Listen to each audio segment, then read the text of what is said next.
Welcome back to another behind-the-scenes inside scoop about Those Coffee People. I'm Jennifer, and this is Andres, co-founders of Those Coffee People, and today we're here to tell you a little bit more about the growth story that we've had.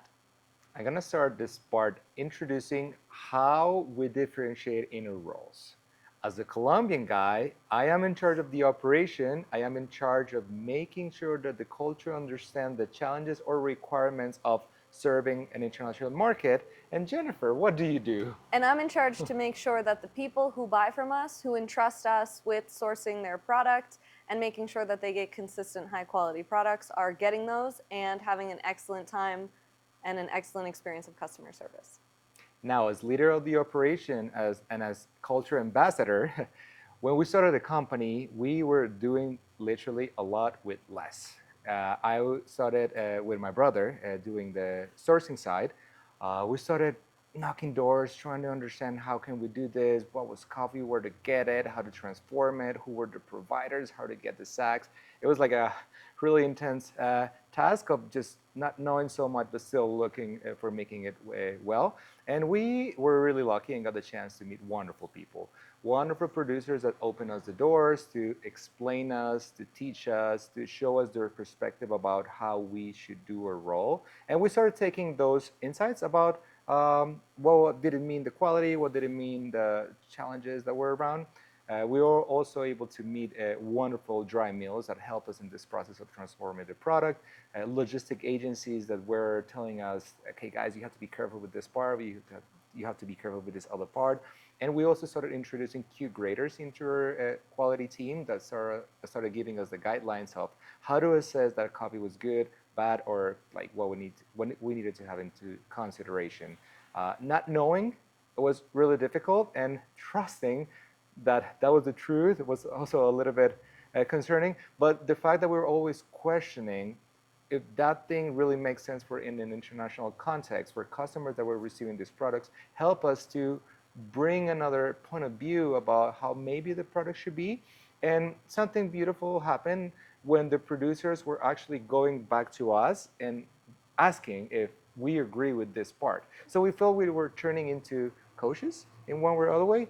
And in that moment, we started connecting more the perspective that Jennifer was getting from the customer's side. And from my side, from building out a portfolio of clients who are looking to source specialty Colombian coffee directly from farmers, in the beginning we were, I guess you could call it like a little bit lucky that we had met some people along the way who were interested in taking this step. It was in a moment when specialty coffee was starting to really take off in the GCC, and a lot of people were looking to not buy from intermediaries but go directly to the source. And we had a couple of awesome clients who started the journey with us, a couple of them still with us today. And that was our baptism by fire Yes. into the coffee trade. We started out only doing C shipments. Pretty much in the beginning, we did a couple of C shipments, FCL, LCL, and from there we started what Andres was saying, getting in contact with some logistics companies who we still work with to this day and who basically taught us everything we currently know about sea and air cargo shipments. We started working with them, being able to service smaller size orders and going more into the air freight. And so it was probably year 2, year 3, where we were having this diversification, not only being able to serve larger amounts of sea shipments, but also starting to serve more smaller orders and going really towards this mission that we had of being able to serve any size order to any size roaster and keeping it fun and simple. On the meanwhile, in the other side, I was also meeting new producers in a really strategic moment of Antioquia, which is the state that we currently live and operate. Antioquia had a really good program a couple years ago where they took a couple of producers, a group of producers, and started training them into how to process specialty coffee. So we're really lucky to find those producers, and we started a relationship with them. To the point that some of those producers even attend to our wedding. Yeah. So we built a strong relationship from the beginning where we were really making sure that we keep the working relationship over the friendship, because we were concerned that friends don't make really good business, but instead good business bring you to have really good friends. And that's the case of a couple of key producers that we currently work with. And they were really important to help us in this process of growing into maintaining quality, keeping the portfolio, and building products. And then as we were developing on the client services side, being able to find ways to go even further, to make it even more simple, to reach even more people. I had an idea like 5 years ago at this point, and I was like, I want to do this all in an e-commerce. Like, I want to be able to sell a pallet of coffee, a container of coffee on an e-commerce in just a couple of clicks. And again, people were like, well, that's dumb, that's never gonna work, it doesn't exist. If it could have existed by now, it obviously would have. And I know that there are a couple of platforms that have tried to do this in a way that they try and connect buyers and producers. And I tried to like get involved with a couple of those platforms and learn like how could we fit in this. And I was seeing the gap of why all of these platforms failed, why e-commerce was not something that could ever work in coffee trade, is because the people who made the e-commerce were not actually the exporters. They were people who tried to just connect, but they weren't people who facilitated. And so I was like, this is it. We are going to build an e-commerce. I know it's not going to be easy. I know it's not going to happen overnight, but we are going to figure out a way to take all of these complicated aspects of the coffee trade and boil it down into just a few simple clicks. And now I'm no web developer, nor did we have any budget to hire one. So this process was quite slow, and I kind of figured it out mostly in the beginning on my own, of how to very simply make options in the e-commerce that could be purchased, and then on the back end, we would have enough information from the forms they would fill to handle all of the complexities of logistics. And at this point, it was really interesting where operations and sales kind of merged together, which was understanding how we could ship small packages using FedEx, which is what we currently use. When Jennifer came with this idea, I have to admit that, of course, I was putting all the no's as well, unfortunately. But then I thought about a challenge that was really like bugging me in that time, and it's how every harvest, with those wonderful producers, we were not being able to buy too much coffee, and their guys were just waiting for us to increase our buying capacity, but we couldn't make it because we're not selling so much. So then I saw this problem, but definitely opportunity of an e-commerce, like a way to increase that relationship with the producers. When I explained this to them, they're like, oh, I don't know what it means. Are you going to buy more coffee? They're like, yes, that's what we hope. And we started working towards processes that could help us guarantee high quality in a more predictable way. And then we started expanding to other projects, to other producers that have the same ability to keep consistency, follow processes, passion, and etc. And that's how we are in this current stage. So we're forecasting products. We're being able to move products in different sizes, big, medium, small. We have consistent products. We have producers that are committed, excited, because we're buying more from them and waiting to buy even more. And we even have new producers that are waiting until it's their turn to be able to come in. So as we are having this like alpha version of this e-commerce, I finally hired someone who was able to help me with this. This was in like this is literally like last year. I got in this girl, Melanie, you've seen her from a lot of our videos, and together she and I literally built the e-commerce as it is today. Neither of us have any background in web development. We're just two girls who have this chip of like, how hard could it be? And we spent the mid of 2024 just like fully going into making this simple and user-friendly. Whether you want to do green coffee, I mean, super easy, just a sack of it, you buy it and we ship it. Or even more difficult, private label roasted coffee with all of the different variations and customizations that someone could possibly want. We got it. We figured out a system. It started to work. We call it the beta version. We call it an official launch. You know, it's working. People are going. People are buying. People are purchasing. And we are moving these small sales significantly more. Being able to contribute to what Andres needs is like loyalty with the producers, that we have a constant flow of orders. And then it's just a snowball effect. You can't get better pricing and you can't build loyalty with producers unless you have the sales. But to get the sales, you need to have the good product. And once you kind of like get the snowball going, then it just sort of starts to take off. So the ladies were bringing the sales in, wonderful. And then poor Andres and Danielle were just there like trying to resist all this rain, well, not rain, but like trying to make it happen. And in this point, I was like, okay, no, we also had to start growing our team. And I didn't mention Mauricio, who is my right hand to all the management, all the technicalities of actually running a business. And I'm really grateful for having him in the early stage. But after that, also Wilson came in to take care of the white labeling, all the roasting parts, packaging, all the things that Danielle and Mauricio were helping us with their best. I want to say a funny behind the scenes thing here. So me and Melanie start selling like a good amount of roasted coffee. We're getting a lot of orders coming in. We're getting clients who are doing repeat orders. And you know who was sticking those stickers? Jennifer, Andres, Danielle, Mauricio, and Melanie. Handsome desk. Everyone in. Yeah. And so what Andres is saying about Wilson is we got to a moment where we were like, oh my God, we can't keep doing this. We pushed it really long. We have this chip of like how hard could it be, and yeah, we realized how hard it could be, and then we got Wilson. Great. So now we have sales. Now we have a team. Now we have a system. It means now I have to buy more coffee.